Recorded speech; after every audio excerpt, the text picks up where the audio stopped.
अब बात करेंगे राजस्थान के धरियावाद इलाके की उपचारात्मक शिक्षण शिक्षक संघ की तरफ से शिक्षकों का वेतन देने की मांग को लेकर विरोध प्रदर्शन किया जा रहा है।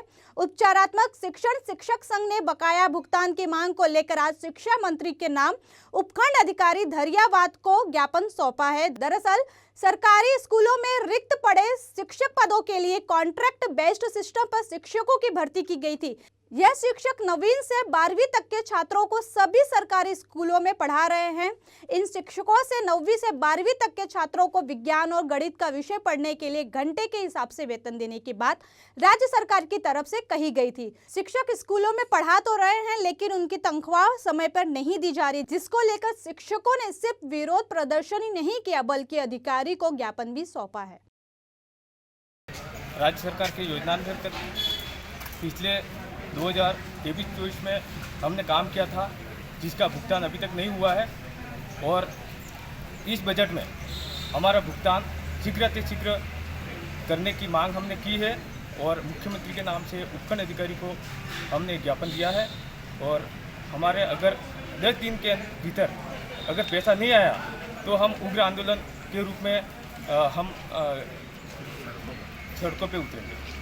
आज यहाँ पर ज्ञापन देने के लिए उपस्थित हो गए हैं, क्योंकि इसका कारण ये था कि हमारी जो उपचारात्मक शिक्षण के दौरान हम सभी साथियों को शिक्षा के लिए 2 महीने के लिए विद्यालय में लगाया गया था, जिसमें हमारा प्रावधान 2 घंटे का या 1 घंटे का जो भी शिक्षक का समय रहता था, उसके दौरान हमको जो वेतनमान दिया जाता था, उस वेतनमान में काफ़ी देरी हो चुकी है। विगत कई सालों से हम देख रहे हैं इस योजना का कई सारे विद्यार्थियों ने लाभ लिया है। उनको उनके समय के अनुसार उनका वेतन उनको दिया जाता था।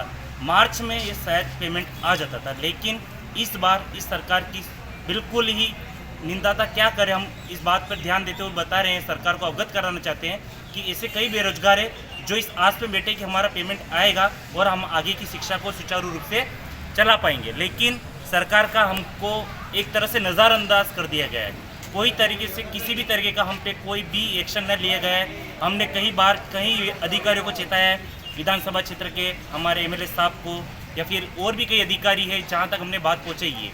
कई ईमेल भी किए हैं हमने सरकार को, लेकिन हर तरफ से ध्यान दिया जा रहा है, लेकिन कुछ बेरोजगार इस तरह से भटक रहे हैं कि उनके अब कहीं उनके कहीं से भी आस नज़र नहीं आ रही कि हमारा पेमेंट आएगा।